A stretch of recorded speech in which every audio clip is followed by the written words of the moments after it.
Hello students, कैसे हैं आप सब लोग। हम लोगों ने एक चैप्टर स्टार्ट किया था, practical chapter, chapter number 5 class 11th accountancy का।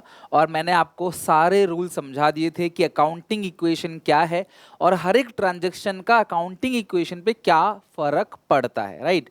तो आज हम करेंगे प्रैक्टिकल प्रॉब्लम्स को, इसके क्वेश्चंस बनाना सीखेंगे। तो एक एक करे क्लास आप देखो कि हर एक क्वेश्चन का अकाउंटिंग इक्वेशन पे क्या फर्क पड़ेगा। इक्वेशन तो पता ही आपको, asset equal to liability plus capital. तो हमारे पास सबसे पहला क्वेश्चन है। इस पहले क्वेश्चन को पढ़ने से पहले आप एक बार जरा फॉर्मेट देखो कि अकाउंटिंग इक्वेशन का फॉर्मेट कैसे बनता है। तो सिंपल, आप ऊपर हेडिंग डालोगे अकाउंटिंग इक्वेशन, जो भी फर्म का नाम है वो आप वो लिख सकते हो। इधर आता है सीरियल नंबर, अगर कोई सीरियल नंबर है तो विच इज़ नॉट मैंडेटरी, जो जरूरी नहीं है, बट आप सीरियल नंबर लिख सकते हो। यहाँ वो ट्रांजेक्शन्स जो होने वाले हैं, ये थोड़ा सा ना क्लास विड्थ ज़्यादा रखना है इसकी। आप इनकी यहाँ से भी लाइन भी खींच सकते हो, अब बराबर भी कर सकते हो। आप बना लो फॉर्मेट जरा, पूरा आधा पेज का कम से कम बना लो फॉर्मेट, ठीक है। तो ये एक लाइन होगी। यहाँ पे एसेट्स, यहाँ पे हम बहुत सारे एसेट्स लिखेंगे एक एक करके, और यहाँ पे लायबिलिटीज और यहाँ पे कैपिटल। तो स्पेस इसलिए छोड़ा हुआ है क्योंकि क्लास मुझे नीचे बहुत काफ़ी सारी एसेट्स लिखनी है। असेट के अंदर बिल्डिंग भी आता है, कैश भी आता है, मशीन भी आता है, फर्नीचर भी आता है, स्टॉक भी आता है, तो वो सब लिखेंगे। लायबिलिटी के अंदर क्रेडिटर्स भी आ सकता है, बिल पेबल भी आ सकता है, लोन भी आ सकता है, और कैपिटल के नीचे तो कैपिटल ही रहता है, तो कैपिटल के नीचे खास कुछ आने वाला नहीं है। लेकिन मैंने आपसे कहा था जब भी प्रॉफिट होगा कैपिटल में प्लस होगा, जब भी लॉस होगा कैपिटल से माइनस होगा। तो ये अकाउंटिंग इक्वेशन का हो गया फॉर्मेट। अब हम क्वेश्चन करेंगे अकाउंटिंग इक्वेशन में एक एक करके। तो सबसे पहला क्लास ये question, show accounting equation on the basis of the following information. आपको इन सारी इन्फॉर्मेशन पे अकाउंटिंग इक्वेशन बनाना है, right. Sunil started business with cash 1 lakh. Sunil ने 1 लाख रुपए से बिजनेस को स्टार्ट किया। तो इंट्रोड्यूस कैपिटल, आपको याद होगा बिजनेस में क्या आएगा, बिजनेस में कैश आएगा, साथ में कैपिटल बनेगी। तो कैपिटल के नीचे लिख लो क्लास 1 लाख, कैपिटल के नीचे लिख लो आप 1 लाख, और असेट में ही एक यहाँ पे लिख लो छोटा सा कैश और 1 लाख, ठीक है। और यहाँ लिखो इंट्रोड्यूस कैपिटल, पहला ट्रांजेक्शन है, लिखो इंट्रोड्यूस कैपिटल। आप यहाँ शॉर्ट में लिख सकते हो जो भी ट्रांजेक्शन है। तो आपने बिजनेस में कैश लगाया, तो कैश में प्लस और कैपिटल में प्लस। मैंने आपको सिखाया था, मैंने आपको पहले भी बताया था। मैं आपको पिछली क्लास का एक बार दिखा देता हूँ अगर आपको याद हो तो। ये रहा, हमने किया था ना अकाउंटिंग इक्वेशन, इंट्रोड्यूस कैपिटल, आप चेक करो। इंट्रोड्यूस कैपिटल, कैश में प्लस कैपिटल में प्लस, ये सारे रूल्स अगर आपको याद है फिर आपको कोई दिक्कत नहीं है, फिर तो आपसे क्लास क्वेश्चन बन जाएगा इजीली। तो कैश में प्लस और कैपिटल में प्लस, ये हो गया। अब सेकंड ट्रांजेक्शन लिखते हैं। परचेज गुड्स इन कैश 50,000, आपने सामान खरीदा 50,000 का। तो यहाँ लिखो class cash purchases, cash purchases 50,000 का सामान खरीदा आपने, तो कैश से चला जाएगा 50,000। जब भी मैं किसी चीज को ब्रैकेट में रखता हूं ना, तो ब्रैकेट में रखने का मतलब है माइनस। अगर आप ब्रैकेट में नहीं रखना चाहते तो आप डायरेक्टली सीधा भी माइनस लिख सकते हैं, आपकी मर्जी है, ठीक है। तो इंट्रोड्यूस कैपिटल, तो कैपिटल आपने इंट्रोड्यूस किया, तो कैश में प्लस और कैपिटल में प्लस। कैश परचेजेस, अगर आपने कुछ चीज़ें खरीदी हैं तो कैश से चला जाएगा, कैश कम हो गया, लेकिन आप यहाँ पे एक नई चीज़ लिख दोगे स्टॉक। तो स्टॉक आपके पास आ गया 50। स्टॉक भी तो असेट है भैया, आप सामान खरीदोगे तो क्या होगा, स्टॉक आएगा, कैश जाएगा। तो स्टॉक आ गया, कैश चला गया। तो हर ट्रांजैक्शन को आपने यहाँ फिट करना है, ठीक है। अब जैसे तुम्हारे पास 2 ट्रांजैक्शन हो जाएं, तुम इन्हें ऐड कर सकते हो, और ऐड करने के बाद यहाँ पे लिखोगे न्यू इक्वेशन। अब एक नई इक्वेशन बन गई।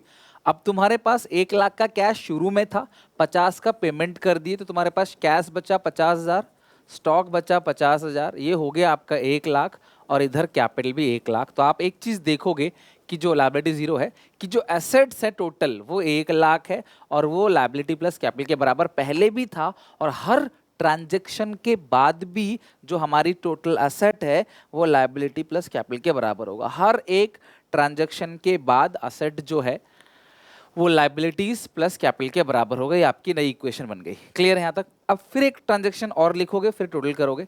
यहाँ पे सामान फर्नीचर खरीदा सम्राट फर्नीचर से। अब यहाँ पे कहीं भी ये नहीं लिखा कि नगद खरीदा या उधार खरीदा, बट अगर किसी का नाम है तो आपने उधार खरीदा है। तो 20,000 के सप्लायर से आपने 20,000 का फर्नीचर उधार खरीदा है। तो एक मुझे बात बताओ, आपने फर्नीचर तो खरीदा ना, आपके पास फर्नीचर तो आ गया, तो असेट में यहाँ पे लिख लो छोटा सा फर्नीचर। बच्चों को ना स्पेस की दिक्कत होती है इसमें, है ना, तो क्लास कॉपी को घुमा के क्लास उसमें बनाते हैं अकाउंटिंग क्वेश्चन, तो आप भी ऐसा बना सकते हो। आप लिखो यहाँ परचेज फर्नीचर परचेज्ड फर्नीचर, तो आपने फर्नीचर खरीदा लेकिन आपने उधार खरीदा, तो लायबिलिटी में क्लास एक नाम लिखोगे सप्लायर्स। तो यहाँ पे देखो आप मैसर्स सम्राट फर्नीचर लिखना चाहो तो वो भी लिख लो, वो काफ़ी बड़ा हो जाएगा तो उसने सप्लायर लिख दिया है। तुम चाहो तो ये भी लिख सकते हो, कोई प्रॉब्लम नहीं है। 20,000, तो फर्नीचर में आप ऐड कर दो 20,000 और यहाँ उस सप्लायर का नाम के नीचे लिख दो 20,000। मतलब कि अगर मैं उधार फर्नीचर खरीदूंगा तो लायबिलिटी मेरी बनेगी उधार, और फर्नीचर भी मेरे पास आ जाएगा 20,000 का, जो कि एसेट में आएगा। फिर मैं इन दोनों को जोड़ूंगा। अकाउंटिंग इक्वेशन में ना सबसे बड़ी दिक्कत यही लगती है कि आपको हर स्टेप पे ना एक एक एडिशन करना पड़ता है। अब तुम्हारा क्लास बनेगा न्यू इक्वेशन। तो अभी तुम्हारे पास कैश में कोई चेंज नहीं है, 50,000 है, तुम्हारे पास 50,000 का स्टॉक भी है, तुम्हारे पास 20,000 का फर्नीचर है, इज इक्वल टू तुम्हारे पास लाइबिलिटी 20,000 का है और कैपिटल तुम्हारे पास 1,00,000 का। तो अगर तुम देखोगे तो ये भी एक 20 है और ये भी एक 20 है। जो एसेट है वो लाइबिलिटीज प्लस कैपिटल के बराबर यहाँ भी आ रही है। ठीक है, अब अगला ट्रांजेक्शन देखते हैं। सोल्ड गुड्स, 25,000 की चीज को 35 में बेचा अगेंस्ट कैश। मेरी बात ध्यान समझना, आपने 25 की चीज, तो स्टॉक कितने से चला जाएगा? 25 से। तुम ब्रैकेट में चाहो तो ब्रैकेट में भी दिखा सकते हो, मर्जी तुम्हारी है, माइनस के साइन में दिखाते हो या ब्रैकेट में, जो तुम्हारे हैबिट लगे तुम वो दिखा देना, दोनों सही है। स्टॉक चला गया तुम्हारे पास से 25,000 का, बेचा 35 में, तो कैश तुम्हारे पास आ गया 35,000। अब 25 की चीज को 35 में बेचोगे, 10,000 का प्रॉफिट, और प्रॉफिट कहाँ ऐड हो जाएगा? कैपिटल में ऐड हो जाएगा। तो यहाँ पे तुम लिखोगे क्लास कैश सेल्स। बहुत डिटेल में यहाँ लिखने की जरूरत नहीं पड़ती, कैश सेल्स। अब तुम इसे ऐड कर दोगे तो तुम्हारा आ जाएगा न्यू इक्वेशन। न्यू इक्वेशन, तो ये हो गया क्लास आपका न्यू इक्वेशन। 50 प्लस 35, ये आ गया 85। तुम्हारे पास जो स्टॉक था 50 का था, 25 का बेच दिया, तो अभी स्टॉक 25 का है। फर्नीचर तुम्हारे पास है 20,000 का, लाइबिलिटीज तुम्हारे पास 20,000 की है, और कैपिटल तुम्हारे पास हो गया 1,10,000 का, क्योंकि 1,00,000 की कैपिटल थी प्लस तुमने 10,000 का प्रॉफिट भी कमाया सेल्स पे, तो 1,10,000। तो अगर आप इनकी टोटलिंग देखोगे तो 80, 90, 100 और 1 10 प्लस 20 1 30। यहाँ भी देखो क्लास, यहाँ पे 1 30 बैठ रहा है और वो भी 1 30 बैठ रहा है, यानी कि ये बिल्कुल इक्वेशन करेक्ट है। अच्छा, फिर फर्नीचर पेड इन कैश, आपने फर्नीचर खरीदा था, उसको पैसे दे दिए, तो आपने उसको पैसा दे दिया, 20,000 ही दिया होगा, उसका 20,000 ही है, तो ये 20,000 माइनस हो गया, और तुम्हारा पैसा भी तो चला गया ना, उसे तुम दोगे तो पैसा ही ना। Paid suppliers, paid to suppliers, आपने सप्लायर्स की पेमेंट कर दी। तो अब इसके बाद देखते हैं हमारी इक्वेशन क्या बनती है, न्यू इक्वेशन। और आप हर स्टेज पे देखना कि हमारी अकाउंटिंग इक्वेशन मैच करेगी। तो 60 का हमारे पास, सॉरी 65 का हमारे पास क्लास कैश बचा हुआ है, 65 का साल के एंड में। स्टॉक हमारे पास बचा हुआ है 25,000 का, फर्नीचर हमारे पास आ गया 20,000 का, उधारी सारी हमने निपटा दिया, कैपिटल है 1,10,000। तो ये भी 1,10,000 है, और आप इनको भी जोड़ लो क्लास, 1,10,000 हो गया। यानी कि हमारी जो टोटल असेट है वो लाइबिलिटी प्लस कैपिटल के सम के बराबर है। यही मैं कह रहा था, अकाउंटिंग इक्वेशन प्रूव हो जाएगी, आपकी जो एसेट है वो लायबिलिटी प्लस कैपिटल के बराबर होगी।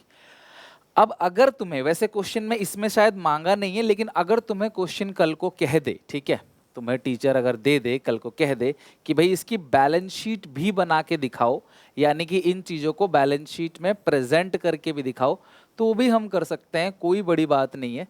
ये है आपका असेट साइड, ये है आपका लायबिलिटी साइड, ठीक है, और ये है क्लास बैलेंस शीट।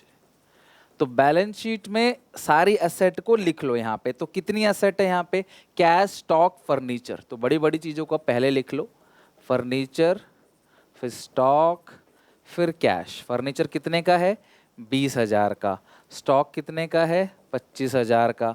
और कैश कितने का है? फर्नीचर 20, स्टॉक 25, कैश आ गया 65, 65। तो टोटल कितना क्लास आ गया आपका? 60, 70, 80, 90, 100, 1,10,000। और इधर साइड तो एक ही चीज़ है बस, कैपिटल 1,10,000 का। और आप देखोगे तो ये बैलेंस शीट मैच हो गई। इसीलिए आपने हमेशा सुना होगा अपने सीनियर से कि यार बैलेंस शीट मैच करने में जो मज़ा है ना, वो मज़ा किसी और में नहीं है। तो बैलेंस शीट आपकी देखो मैच होगी, तो बहुत सिंपल तरीके से हो गया, बट धीरे धीरे चीज़ें कॉम्प्लिकेटेड होंगी। बट अगर आपका अकाउंटिंग इक्वेशन सही है तो बैलेंस शीट हमेशा मैच होगा। Asset is equal to liabilities plus capital. ये बैलेंस शीट भी बना के दिखा दिया मैंने आपको क्लास, यहाँ पे पूरा अकाउंटिंग इक्वेशन बना के दिखा दिया। ऐसे ही तुम्हें पेपर में प्रेजेंट करना है, हर स्टेप के नंबर होते हैं, जितने स्टेप करेक्ट होंगे उतने नंबर आपको मिलेंगे। तो यहाँ पे कितने भी हजारों ट्रांजेक्शन भी आ जाए ना क्लास, तो ये अकाउंटिंग इक्वेशन लास्ट में asset equal to liability plus capital होगा, अगर तुमने सही करा है तो। ओके, चलो अभी तुम एक और फॉर्मेट बनाओ क्लास, यहाँ पे एक और फॉर्मेट बनाओ, क्योंकि हम एक और क्वेश्चन करेंगे यहाँ पे, second question develop an accounting equation. और एक तुम्हारा इसका बैलेंस शीट तुम्हारा होमवर्क रहेगा, मतलब इसकी बैलेंस शीट तुम बनाओगे। सच कहूँ तो अगर क्वेश्चन क्लियर हो गया ना, फिर बैलेंस शीट बनाने में कोई दिक्कत नहीं है। हाँ, और मैं तुम्हें एक क्वेश्चन होमवर्क भी दूंगा, छोटा सा, बस एक लाइन का, मतलब उसका एक ही ट्रीटमेंट तुमसे पूछूंगा और तुम मुझे बताओगे एट द एंड, ठीक है। और साथ में इस क्वेश्चन को क्लास रीड करते हैं, इसके लिए पहले फॉर्मेट बना लेते हैं। फॉर्मेट आ जाओ क्लास, ये रहा फॉर्मेट। ये रहा क्लास सेकंड क्वेश्चन। इधर साइड लिखो सीरियल नंबर, ट्रांजैक्शंस, उधर लिखो असेट और is equal to liabilities plus capital, ठीक है। चलो देखते हैं क्या क्या है। सबसे पहला, Mohan commences business with cash 50,000, business को शुरू किया तो इंट्रोड्यूस कैपिटल। आप क्या लिखोगे, बिजनेस को स्टार्ट किया तो लिखोगे इंट्रोड्यूस कैपिटल। आप लिखो class introduce capital, introduce capital. Business को आपने शुरू किया तो कैश में कितना है क्लास, 50,000 है। कैश में कितना है, 50,000। और यहाँ पे कैपिटल में भी आप लिख दोगे, कैपिटल तो खैर एक ही है, इसके नीचे तो कोई सेग्रीगेशन नहीं है।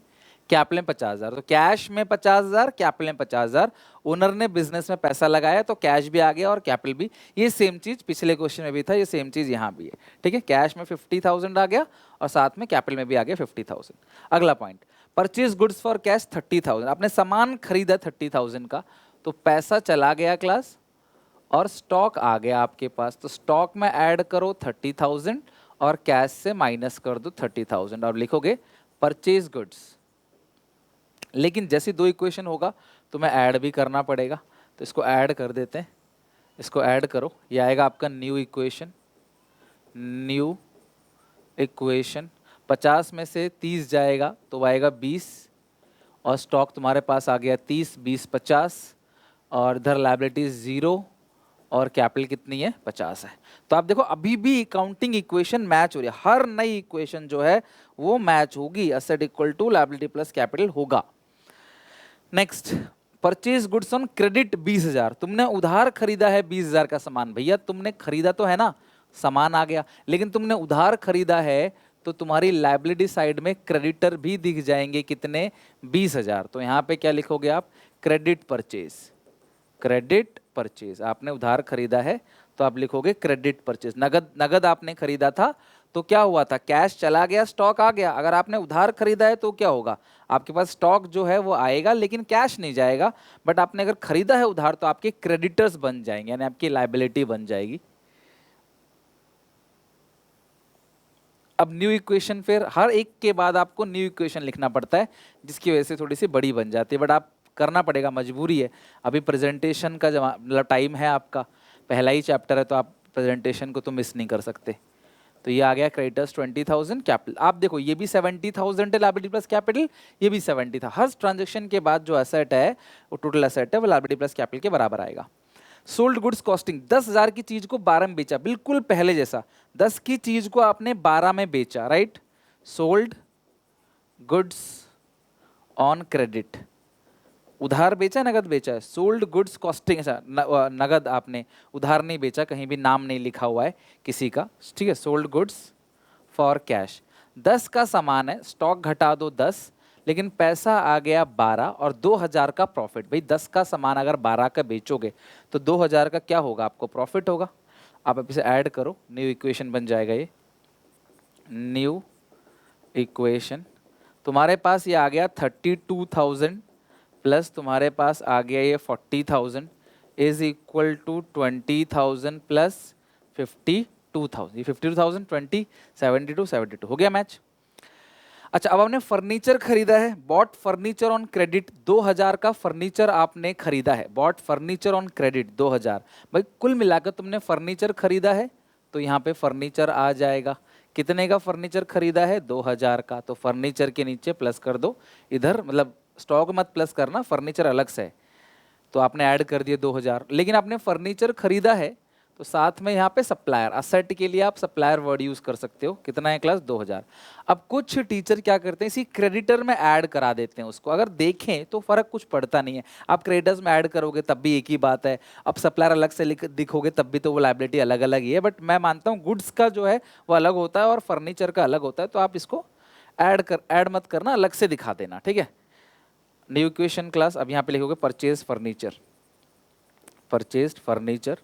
अब दोनों को जोड़ के आपका जो न्यू इक्वेशन आ गया वो आप लिख दो यहाँ पे, न्यू इक्वेशन। कैश हमारे पास 32,000 का है, 40,000 का हमारे पास स्टॉक है, 2,000 का फर्नीचर है, 20,000 का लाइब क्रेडिटर है, 2,000 का सप्लायर है, 52,000 की कैपिटल है, ठीक है।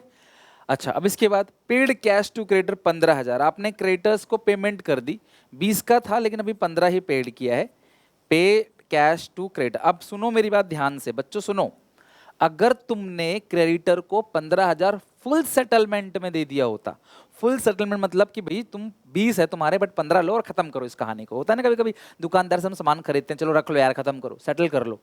तो अब यहाँ पे क्रेडिटर्स तो पूरा 20,000 से माइनस कर देते, अब सेटल 15,000 में हुआ, कैश चला जाता 15,000 से, तो 5 का फायदा हो गया हमें, 20,000 के कर्जदार को 15,000 देके निपटा दिया आपने, फायदा कैपिटल में प्लस कर देते।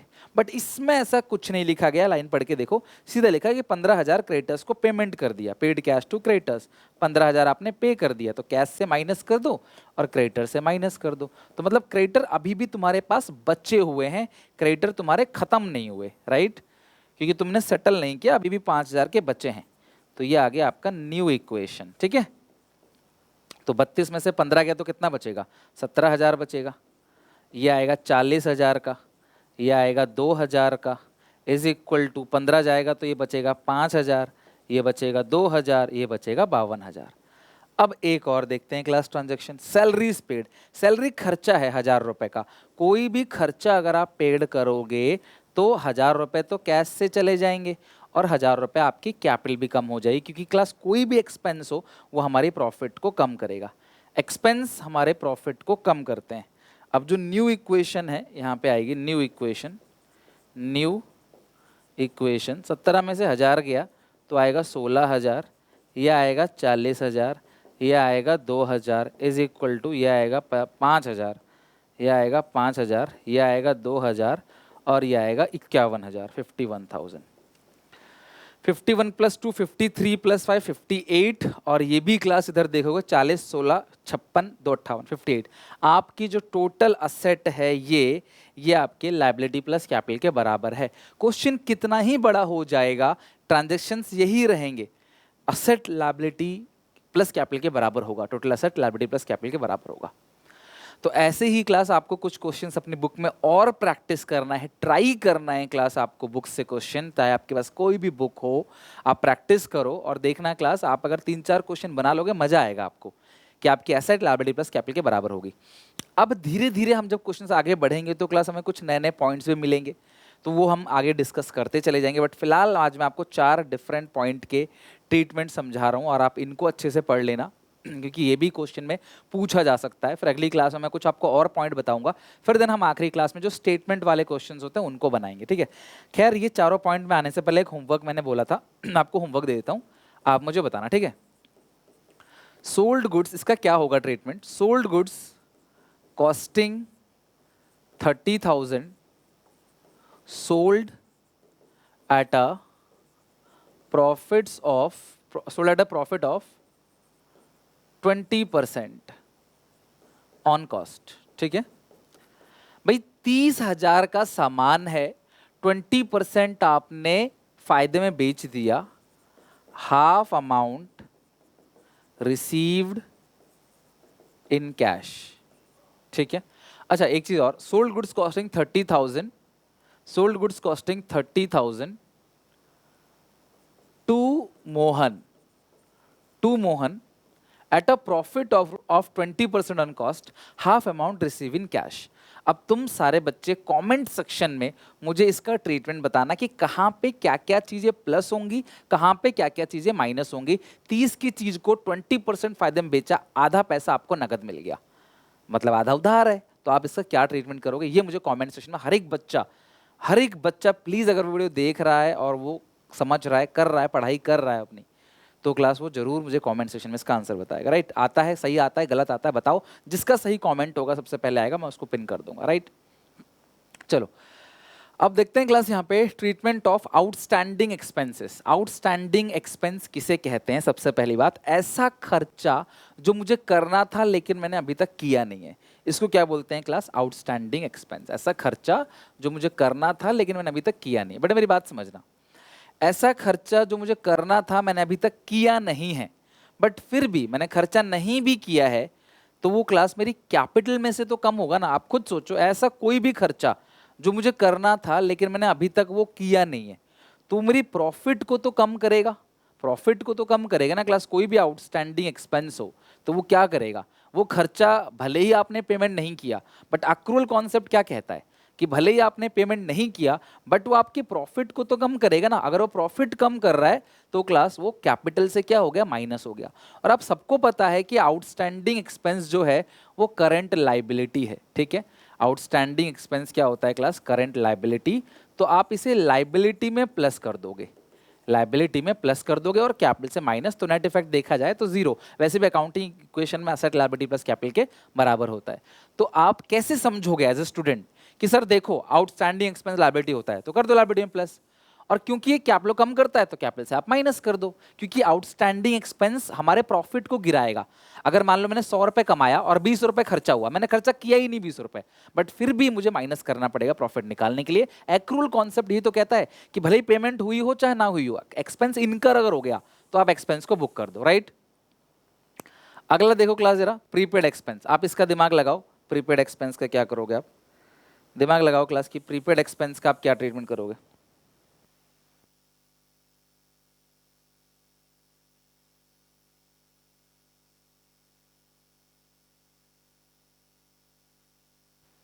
लो अब जरा देखो प्रीपेड एक्सपेंस का आप क्या करोगे। तो जो प्रीपेड एक्सपेंस है ना, कि अल्टीमेटली आपने पेड तो कर दिया ना, भले ही आपने अगले साल का आज ही पे कर दिया बट आपने पेड कर दिया, तो प्रीपेड एक्सपेंस कैश से तो हो जाएगा माइनस। बाकी आप सबको पता है कि प्रीपेड एक्सपेंस असेट है, तो असेट के नीचे एक हेडिंग बना देंगे प्रीपेड एक्सपेंस के नाम से। असेट के नीचे एक हेडिंग बन जाएगी किसके नाम से? प्रीपेड एक्सपेंस के नाम से। जैसे लाइबिलिटी थी तो लाइबिलिटी में आपने प्लस किसके नाम से कर दिया था? यहाँ पे आउटस्टैंडिंग एक्सपेंस के नाम से।